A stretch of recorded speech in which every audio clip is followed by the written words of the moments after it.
اللهم لك الحمد حمدا دائما مع دوامك، ولك الحمد حمدا مع خلودك، ولك الحمد حمدا لا منتهى له دون مشيئتك.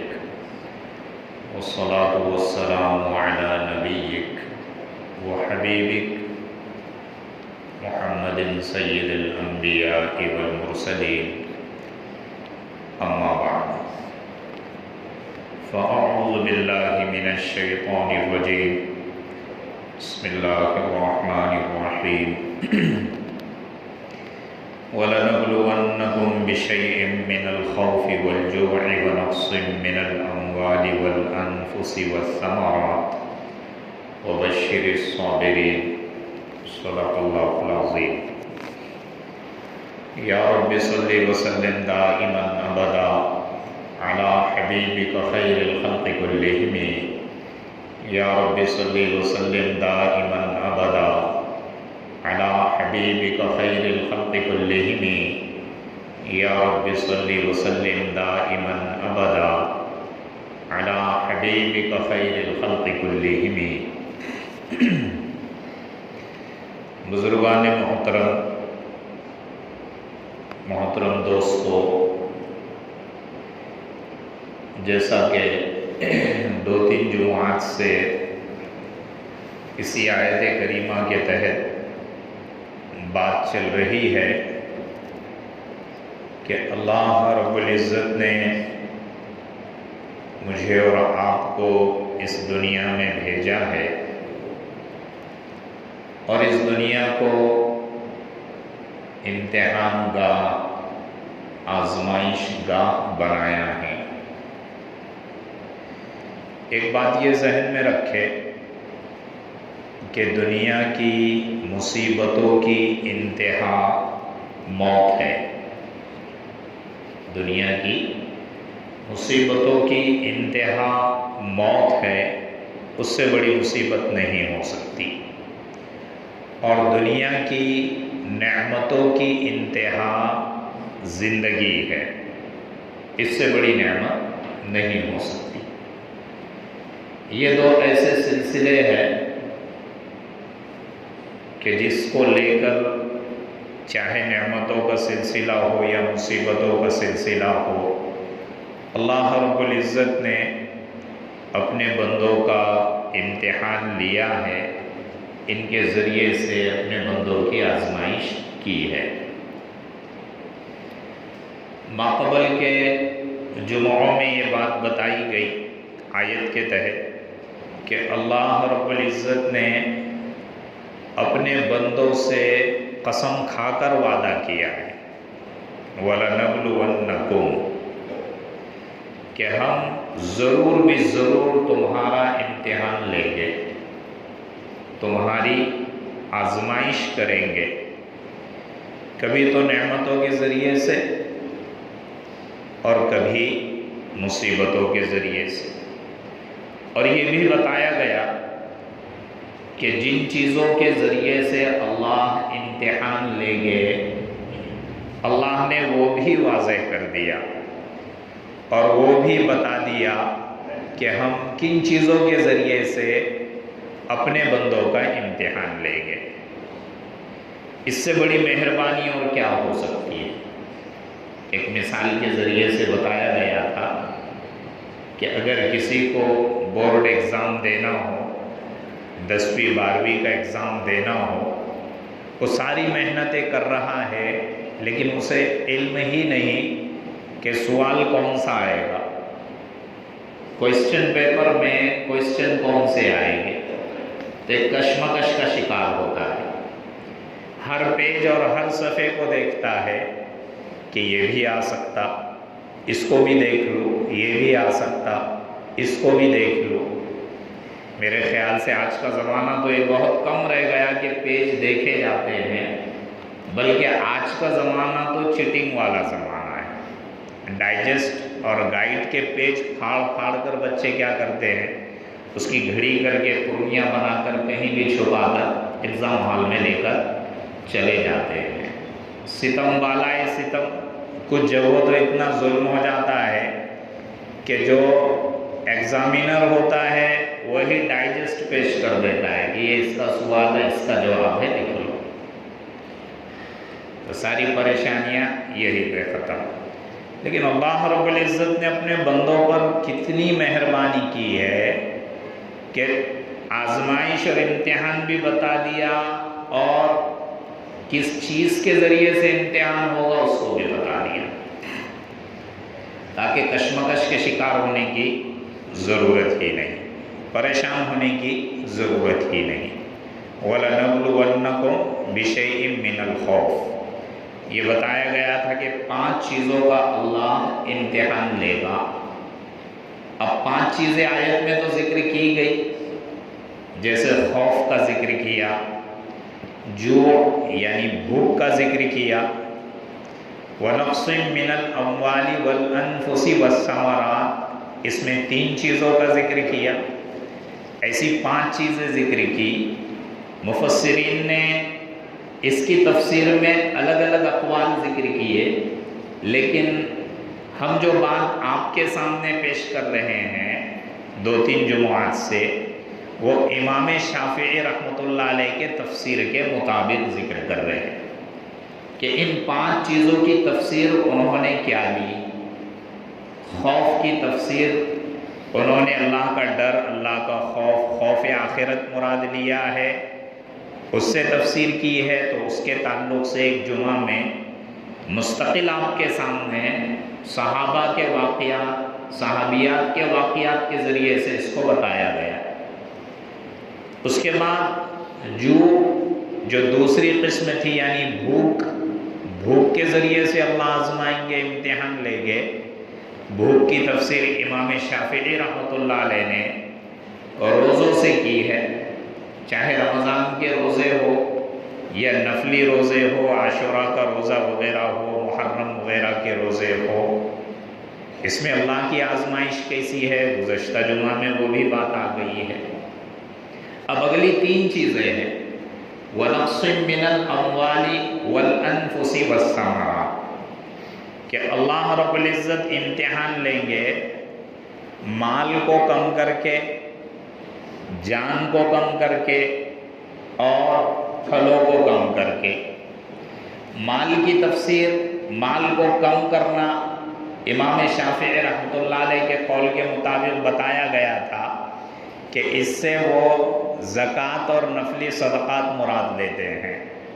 گزشتہ جمعہ میں یہ بات بتائی گئی تھی کہ زکوٰۃ کے ذریعے سے آزمائش کیسی ہوگی، کیسی ہوتی ہے. پچھلے جمعہ میں اس میں تفصیل سے بات آئی.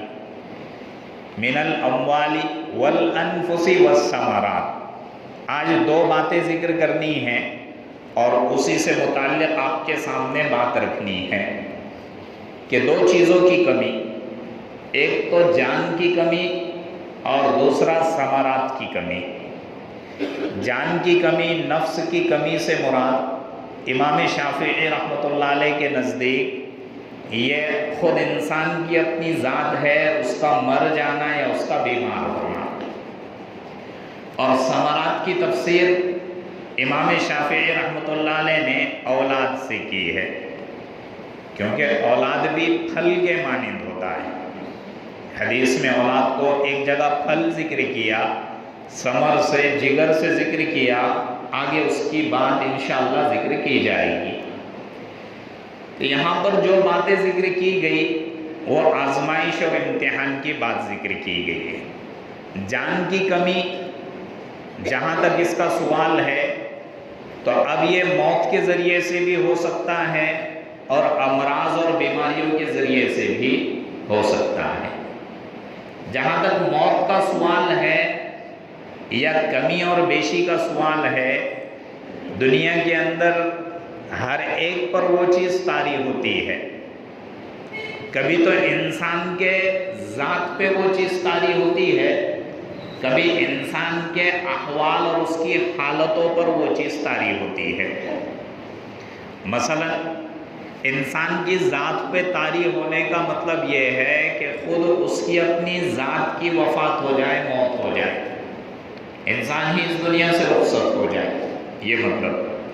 دوسرا مطلب یہ ہے کہ احوال پہ طاری ہونا، جیسے اگر انسان کے زندگی میں خوشی ہے، خوشی کا موقع ہے، جس سبب سے اس کو خوشی ملی تھی، اچانک وہ چیز ختم ہو گئی اور خوشی کے بجائے غمی آ گئی، اب خوشی کی موت ہو گئی، خوشی کی کیا ہو گئی؟ موت ہو گئی۔ یہ احوال کی موت کہتے ہیں اسے۔ آدمی بھلا چنگا تھا، صحت مند تھا، تندرست تھا، لیکن بیماری لگ گئی، بیماری کی وجہ سے کمزور ہو گیا، یہ صحت کی موت ہے۔ بعض لوگوں کو لا علاج بیماریاں لگ جاتی ہے، پھر وہ بیماری ان کو اندر اندر دیمک کی طرح کھا جاتی ہے۔ تو یہ حالت پر وَنَقْصٍ مِّنَ الْأَمْوَالِ وَالْأَنفُسِ وَالثَّمَرَاتِ، تو کبھی انسان کی ذات پہ مصیبت آتی ہے، کبھی انسان کے حال پہ مصیبت آتی ہے، کبھی انسان کی ذات کی موت آتی ہے، کبھی انسان کے احوال کی اور اس کے حالتوں کی موت آتی ہے۔ تو اللہ رب العزت نے یہاں پہ یہی بات ذکر کی، وَنَقْصٍ مِّنَ الْأَمْوَالِ وَالْأَنفُسِ وَالثَّمَرَاتِ۔ انفس کہ ہم جانوں سے کمی کیسے کر دیں گے؟ جان کو کھینچ لیا، روح کو ختم کر دیا، انسان ہی کو ختم کر دیا۔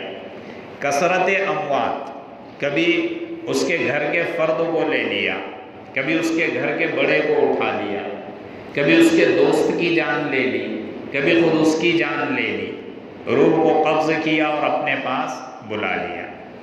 یہ ہے جان کی کمی۔ بیماریوں کے ذریعے سے اس کو جھکا دیا، بیماریوں کے ذریعے سے اس کو اپنی اس کی حیثیت اور اوقات یاد دلا دی۔ تو کبھی آدھی جان لے لینا اور کبھی پوری جان لے لینا۔ کثرت اموات کہ موتوں کا کثرت سے واقع ہو جانا، یہ اللہ کی بہت بڑی آزمائش ہے۔ موت تو سب پہ طاری ہوگی، یہاں کوئی رہنے کے لیے نہیں آیا، سب کو ایک دن یہاں سے جانا ہے۔ کل اگر کوئی گیا ہے اس دنیا سے تو آج کوئی اور جائے گا، آج ہم اگر موجود ہیں تو کل کو ہم کو جانا ہے۔ دنیا میں رہنے کے لیے کوئی نہیں آیا، دنیا یہ مسافر کی منزل ہے۔ جیسے ایک حدیث میں ذکر کیا کہ تم دنیا میں اس طرح رہو جیسے ایک مسافر رہتا ہے۔ مسافر سے مثال کیوں دی گئی؟ مسافر سے مثال اس لیے دی گئی کہ جیسے اگر مسافر کہیں پہ سفر کرتا ہے تو اپنے ساتھ میں صرف سفر میں جن چیزوں کی ضرورت پڑتی ہے اس کو لیتا ہے، تھوڑا بہت توشہ لے لے گا، ضرورت کے کپڑے وغیرہ لے لے گا، پورا گھر تو ساتھ لے کر نہیں چلتا کہ جانا ہے کہیں پہ تو پورا گھر مکان ساتھ لے کر چل گیا۔ تو جیسے مسافر اپنی ضرورت کی چیزیں اپنے پاس رکھتا ہے، تو ایسے ہی دنیا میں ضرورت کی چیزیں اپنے پاس رکھنا ہے۔ یہ مطلب ہے کہ دنیا میں رہو تو مسافر کی طرح رہو۔ موت جب طاری ہوتی ہے اور جب موت کا پنجہ جب انسان کے گدی پر پڑتا ہے، ساری حقیقتیں اس کی کھل جاتی ہیں، اس کے سمجھ میں آ جاتا ہے۔ تھوڑا سا اگر ہارٹ اٹیک آ جائے، پہلا جھٹکا آ جائے، آدمی کے اوسان ختم ہو جاتے ہیں، آخرت نظر آنے لگ جاتی ہے۔ آدمی اگر کسی بڑے ایکسیڈنٹ سے بچ جائے، ایسی جگہ سے بچ جائے کہ اس کا مقابلہ موت سے ہوا ہے، سامنے اس نے موت کو دیکھا ہے، اس کے بعد اس کے اوسان ختم ہو جاتے ہیں۔ اس کے بعد آدمی کے سمجھ میں آ جاتا ہے کہ موت کیا چیز ہے، اور یہ مصیبت کیا چیز ہے، یہ بلا کیا چیز ہے۔ اللہ رب العزت فرما رہے کہ ہم آزمائیں گے، ضرور بھی ضرور آزمائیں گے۔ 2019 اور 20 میں کرونا کا چل رہا تھا، اس وقت لوگوں پر کیا دہشت اور کیا خوف طاری تھا۔ اللہ کی پناہ، یہ آزمائش تھی اللہ کی طرف سے کہ کیسا اللہ، پوری دنیا اس کے لپیٹ میں آ چکی تھی، صرف ایک خوف تھا، ایک عجیب و غریب کیفیت تھی۔ میں نے تو اپنی آنکھوں سے دیکھا ہے، میرے والد محترم اللہ ان کو صحت و تندرستی عطا فرمائے، دادے ہمارے اوپر ان کا سایہ نصیب فرمائے، کرونا کے زمانے میں ان کو نیمونیا ہو گیا تھا، ان کو ایڈمٹ کیا گیا سول میں کسی کو جانے کی اجازت بھی نہیں تھی، لیکن کچھ سیاسی لوگوں کو کہہ کر میں ان کے ساتھ چلا گیا، مجھے پرمیشن مل گئی۔ جہاں پہ سب کرونا کے جو پیشنٹ وغیرہ تھے جن کو لایا جا رہا تھا، میں نے اپنی آنکھوں سے یہ حال دیکھا ہے کہ ان کی اولادیں ان کو ہال کے گیٹ پر ڈھکیل کے نکل جا رہی تھی۔ اتنا خوف کہ کہیں مجھے وہ وائرس نہ لگ جائے، اس کی وجہ سے میری موت نہ آ جائے۔ وہ ڈاکٹرز، وہ نرس کہ جو قسم لیتے ہیں، ڈاکٹر بننے پر حلف اٹھاتے ہیں کہ ہم اپنی آخری سانس تک پیشنٹ کو بچانے کی کوشش کریں گے، خدمت کا حلف لیتے ہیں، تجارت کا حلف نہیں لیتے کہ ہم پیشنٹ سے اتنا پیسہ کمائیں گے اور اتنا یہ کریں گے۔ پیشنٹ کو ڈبل پیشنٹ بنا دیتے ہیں، ایک تو بیچارہ اپنی جان لے کے آتا ہے، آج کل کے ڈاکٹرز اس کا مال بھی چوس لیتے ہیں، جیسے کھٹمل خون چوس لیتا ہے ویسے یہ چوستے ہیں، جیسے جونک بدن سے باڈی سے خون چوستی ہے، یہ مال چوس کر پیشنٹ کو اور بڑا پیشنٹ بنا دیتے ہیں۔ یہ حلف لیتے ہیں کہ آخری سانس تک ہم پیشنٹ کے ساتھ لگے رہیں گے، اس کو بچانے کی کوشش کریں گے، لیکن میں نے اپنی آنکھوں سے دیکھا ہے کہ وہ پیشنٹ اپنے بیڈ پر لیٹ کر اس کی سانس کی وجہ سے ایک ایک گز اوپر اچھل رہا ہے، لیکن کسی ڈاکٹر کی مجال نہیں کہ اس کے پاس جا کر کوئی سلائن لگائے یا انجیکشن لگائے، یا اس کو کوئی ٹیبلٹ دے، یا اس کو کوئی پانی وغیرہ پلانے دے۔ اللہ کا شکر ہے، اللہ کا کرم ہے، اپنا یقین تو اللہ کی ذات پہ ہے، میں اپنے ہاتھوں سے ان پیشنٹ کو دوائی کھلاتا تھا۔ وہ پیشنٹ جس کے پاس ڈاکٹر جانے ڈر رہا ہے، وہ پیشنٹ جس کے پاس نرس جانے ڈر رہی ہے، جو بیڈ پہ پڑا پڑا اچھل رہا ہے، تو میں اس کو اپنے ہاتھوں سے ٹیبلٹ کھلا رہا ہوں اور پانی پلا رہا ہوں۔ یہ خوف دیکھا ہے میں نے لوگوں کا۔ وہ ڈاکٹر سانا مجھ کو کہنا کہ آپ کا چیک اپ کرانا ہے کہ کہیں آپ اس میں یہ نہ ہو جائے۔ میں ان سے کہتا کہ ہمارا پیشنٹ میرے والد ہے، ان کا چیک اپ ہو گیا، ان کا پازیٹیو نہیں آیا تو پھر آپ میرا بھی چیک اپ نہیں کر سکتے۔ رولز تو یہ تھا کہ اگر گھر کا ایک فرد پازیٹیو آ جائے تو سب کا ٹیسٹ ہو جائے۔ وہ بار بار آتے کہتے رہے، 15 دن میں سول کے اندر رہا اپنے والد محترم کے ساتھ۔ تو بتانے کا مطلب یہ ہے کہ اموات اور موت کے ذریعے سے اللہ آزمائے گا، ایسی موت طاری کرے گا، موت کے احوال طاری کرے گا، خوف طاری کرے گا، ڈر طاری کرے گا۔ یہ آزمائش اور مصیبتیں اس لیے ہوگی کہ آزمائش اور مصیبت میں میرا بندہ میرے قریب آتا ہے یا اکھڑ جاتا ہے۔ وَنَقْصٍ مِّنَ الْأَمْوَالِ وَالْأَنفُسِ وَالثَّمَرَاتِ، ثمرات کے ذریعے سے کیا آزمائش ہوگی؟ امام شافعی رحمۃ اللہ علیہ فرماتے ہیں کہ ثمرات سے مراد یہاں پہ اولاد ہے۔ آدمی کو اپنی ذات پہ اگر نقصان پہنچ جائے اتنا درد نہیں ہوتا، خود کی ذات کو اگر کوئی تکلیف پہنچے آدمی اگنور کر دیتا ہے، صبر سے کام لیتا ہے، برداشت کر جاتا ہے، اور بسا اوقات اتنا برداشت کرتا ہے کہ اف تک نہیں کہتا۔ لیکن اگر اس کی اولاد پہ آنچ آ جائے، اس کی اولاد کو اگر کانٹا بھی چبھ جائے تو اس کو تکلیف اتنی ہوتی ہے جیسے کسی نے اس کے دل پہ خنجر سے وار کر دیا۔ تو دوسری آزمائش اللہ کی طرف سے اولاد کے ذریعے سے ہوگی کہ اولاد کو مصیبتوں میں ڈال دینا، اولاد کو بیماریوں میں ڈال دینا۔ ایک واقعہ کتاب میں پڑھا تھا میں نے کہ باپ اپنے بیٹے سے کہہ رہا ہے کہ بیٹا کھیت میں کام مت کرو، ابھی دھوپ وغیرہ ہے، تھوڑا درخت کے نیچے آ کر کیا کر دو، بیٹھ جاؤ، آرام کرو۔ بیٹا کہہ رہا کہ نہیں میں کام کر رہا ہوں، مجھے کرنے دو۔ کڑی دھوپ میں باپ اس کے بیٹے کو یعنی اپنے پوتے کو گود میں لے کر بیٹھا اور خود اپنے بیٹے کو بلا رہا ہے، کیونکہ پیر اس کے جل رہے تھے لیکن دل باپ کا جل رہا تھا۔ اس نے کہا کہ بیٹا یہاں آنے تیار نہیں ہے، تو گود میں سے پوترے کو چھوڑ دیا۔ پوترا دوڑتا ہوا باپ کے قریب پہنچا بھی نہیں کہ باپ نے کدال وغیرہ سب پھینک دیا اور دوڑتے ہوئے بیٹے کو گود میں لے لیا۔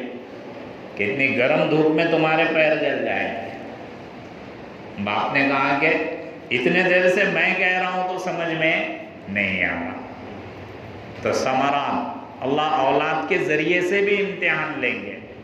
چھوٹے چھوٹے بچے معصوم ہوتے ہیں، ان کا کوئی گناہ نہیں ہوتا، پھر بھی اللہ رب العزت ان پر بیماری ڈال دیتے ہیں، کبھی زکام کی بیماری، کبھی بخار کی بیماری۔ رات بھر بچے روتے ہیں، ماں باپ ان کو دیکھتے ہیں، سنبھالتے ہیں۔ یہ اللہ کی آزمائش ہے، اللہ کا امتحان ہے۔ چھوٹے چھوٹے بچے انتقال کر جاتے ہیں، من الثمرات، اولاد کو لے کر اللہ آزمائش میں ڈال دیں گے کہ چھوٹا بچہ ہم نے دیا تھا، اس کو پھر ہم نے اپنے پاس بلا لیا۔ ایک حدیث میں آتا ہے، اللہ کے رسول صلی اللہ علیہ وسلم نے فرمایا کہ جب کسی کا چھوٹا بچہ انتقال کر جاتا ہے، فرشتے اس کی روح کو لے کر اوپر جاتے ہیں، اللہ کی بارگاہ میں حاضر ہوتے ہیں، تو اللہ رب العزت پوچھتے ہیں کہ تم کہاں سے آئے ہو؟ اللہ تو سب جانتے ہیں۔ فرشتے کہتے ہیں کہ ہم فلاں بندے کے بچے کی روح قبض کر کے آئے ہیں، روح لے کر آئے ہیں۔ اللہ رب العزت فرماتے ہیں کیا تم نے اس کے جگر کے ٹکڑے کو لا لیا؟ اس کے جگر کے ٹکڑے کو لا لیا؟ فرشتے کہتے ہیں کہ ہاں۔ پھر اللہ فرماتے ہیں کہ اس کی کیفیت کیا تھی، اس کے زبان سے کیا نکل رہا تھا؟ فرشتے کہتے ہیں کہ اس کے ننھے منھے بچے کے انتقال کے بعد بھی اس نے صبر کا دامن نہیں چھوڑا، اس کی والدہ نے صبر کا دامن نہیں چھوڑا، اور ان دونوں نے انا للہ و انا الیہ راجعون پڑھ لیا۔ چھوٹی مصیبت ہو یا بڑی مصیبت ہو، انا للہ و انا الیہ راجعون پڑھتے ہیں۔ اللہ رب العزت فرشتوں سے کہتے ہیں کہ اس بچے کی برکت سے، اس بچے کے طفیل میں، ماں باپ کے صبر کے طفیل میں جنت میں ایک گھر بنا دو، اور اس محل اور اس گھر کا نام بیت الحمد رکھ دو۔ یہ بڑی خوشخبری ہے ان لوگوں کے لیے کہ جن کے بچے ان کے اپنے بچپن ہی میں کیا کر گئے ہو، انتقال کر گئے ہو، کہ یہ بچے آگے ذریعہ نجات ہے، یہ نجات دلانے والے ہیں۔ اس وقت جب میں اور آپ ہم صبر کر چکے ہو، تو یہ ثمرات کبھی اللہ اولاد کو لے کر آزمائیں گے، امتحان لیں گے۔ حضرت جابر بن عبداللہ رضی اللہ تعالیٰ عنہ 2-3 دن کے لیے سفر میں جا رہے تھے۔ ان کا اپنا چھوٹا بچہ، 8 سے 9 سال کا بچہ، نہایت خوبصورت، نہایت ذہین اور ہوشیار۔ ایسے تو بچے بڑے لاڑ اور پیار کے ہوتے ہیں، ماں باپ کے جگر کے ٹکڑے ہوتے ہیں۔ ماں باپ بچوں میں کوئی بھید بھاؤ نہیں کرتے، یہ کان کھول کر سن لو، ماں باپ اولاد میں کوئی بھید بھاؤ نہیں کرتے، ان کے لیے تمام اولاد یکجا ہوتی ہے۔ یہ صرف بڑے ہو کر میں اور آپ یہ سمجھتے ہیں کہ بڑے بھائی کے ساتھ میرا باپ اچھا رہ رہا ہے، میری ماں بڑی بیٹی کے ساتھ اچھا رہ رہی ہے، ان کو تو بیٹیاں ہی لگتی، بیٹے نہیں لگتے۔ یہ میرے اور آپ کے نظریات بدل جاتے ہیں۔ خدا کی قسم ماں باپ ایسے نہیں ہوتے، ان کے لیے سارے بچے برابر ہوتے ہیں۔ لیکن اگر بچہ ذہین ہو، خوبصورت ہو، تو ماں باپ کا دل اور خوشی اور زیادہ مائل ہو جاتی ہے۔ انہیں ایک ہی بچہ تھا، 8-9 سال کا بچہ، بیمار ہو گیا، سفر میں جانا چاہ رہے تھے۔ بیوی سے کہا کہ میں سفر میں 2 دن کے لیے جا رہا ہوں، کسی ضرورت کے تحت جانا ضروری ہے، اس کی تھوڑی نگرانی کرنا، اس کی دوا دارو کر دینا، اس کی دیکھ بھال کرنا۔ بیوی نے کہا کہ اچھی بات ہے۔ جابر ابن عبداللہ رضی اللہ تعالیٰ عنہ سفر میں نکل گئے. جب 2 دن مکمل ہو گئے، ان کے واپسی کا دن ہوا، بچی کی طبیعت اتنی خراب ہو گئی کہ گھر پہنچنے سے پہلے پہلے بچے کا انتقال ہو گیا. بچے کا کیا ہو گیا؟ انتقال ہو گیا. لیکن بیوی بھی صحابیہ تھی، اسے اللہ کا پتہ تھا، اسے اللہ کے امتحانات اور آزمائش کا پتہ تھا. آج کل کی مائیں اگر ہوتی تو ہلہ مچا دیتی، نہ جانے کتنا رونا دھونا کر دیتی، گھر کو ماتم کا گھر بنا دیتی. لیکن جابر ابن عبداللہ رضی اللہ تعالیٰ عنہ کی بیوی نے دیکھا کہ میرا شوہر سفر سے آیا ہوا. جیسے ہی گھر میں داخلہ ہوا، عرب کا اپنا ایک مزاج تھا، اسلامی مزاج، کہ بیوی نے اپنے شوہر کا مصافحہ کیا، سلام کیا، ہاتھوں کو چوما اور پھر گھر میں استقبال کیا، ویلکم کیا. جابر ابن عبداللہ رضی اللہ تعالیٰ عنہ نے پوچھا کہ بچے کا کیا حال ہے؟ بیوی کہنے لگی کہ وہ اطمینان کی نیند سو چکا ہے. جابر ابن عبداللہ رضی اللہ تعالیٰ عنہ سمجھنے لگے کہ آرام کر رہا ہوگا، اطمینان سے سو رہا ہوگا. بیوی نے کچھ نہیں کہا. پھر کھانا وغیرہ سب کھلایا کہ سفر سے آئے ہوئے تھکے ہوئے ہیں. کھانا وغیرہ جب ہو گیا، اطمینان سے جب وہ فارغ ہو گئے ہر چیز سے، تو بیوی نے ایک سوال کیا کہ میں آپ سے ایک چیز پوچھنا چاہتی ہوں کہ یہ کہ اگر آپ کے پاس کوئی امانت رکھ لے، آپ کے پاس کوئی امانت رکھ لے کہ یہ میری امانت ہے آپ کے پاس، جب وقت آئے گا تو میں اس کو لے کر جاؤں گا. چند دن آپ نے ان امانتوں کو سنبھالا، مدت پوری ہو گئی، پھر جس نے امانت دے رکھی تھی اس نے امانت آ کر مانگنا چاہیے، تو کیا آپ امانت دیں گے یا آپ اپنے ہی پاس رکھیں گے؟ جابر ابن عبداللہ رضی اللہ تعالیٰ عنہ نے فرمایا کہ میں کیسے رکھ لوں، میرا کیا حق بنتا ہے؟ وہ تو امانت ہے، میں اس کا مالک نہیں ہوں. میں تو اس کو دے دوں گا، واپس کر دوں گا. وقت مقررہ پہ اگر وہ آ جائے امانت مانگنے کے لیے تو میں اس کو دے دوں گا. یہ جواب تھا جابر ابن عبداللہ رضی اللہ تعالیٰ عنہ کا. پھر بیوی کہنے لگی کہ ہمارا بچہ ابھی کسی کی طرف سے امانت تھا. یہ جب گھر میں دینداری آتی ہے، زندگی میں دین آتا ہے، تو پھر یہ ساری کیفیتیں بن جاتی ہے. اس لیے بار بار میں آپ لوگوں سے یہ کہتا ہوں کہ صحابہ کی زندگیاں پڑھو، صحابہ کی زندگیاں ٹٹولو، اپنے گھروں میں اپنے بچوں کو صحابہ کے واقعات بتاؤ، اپنی بچیوں کو صحابیات کے واقعات بتاؤ، تو زندگی گزارنے کا طریقہ سمجھ میں آ جائے گا، دینداری کا طریقہ سمجھ میں آ جائے گا، خوشی میں ہم اللہ کو کیسے راضی کریں یہ سمجھ میں آ جائے گا، غمی میں ہم اللہ کو کیسے راضی کریں یہ بھی سمجھ میں آ جائے گا. آپ کی بیوی کہنے لگی کہ ہمارا بچہ اللہ کی طرف سے ہمارے پاس امانت تھا، 8 سے 9 سال اتنے ماہ ہو گئے، امانت کی جو متعینہ مقدار تھی، میعاد تھی، وہ پوری ہو گئی، اللہ نے لینے کے لیے بھیجا تھا، ہم نے اس امانت کو اس کے حوالے کر دیا. حضرت جابر ابن عبداللہ رضی اللہ تعالیٰ عنہ رونے لگے اور خوشی سے بیوی کو گلے لگا دیا.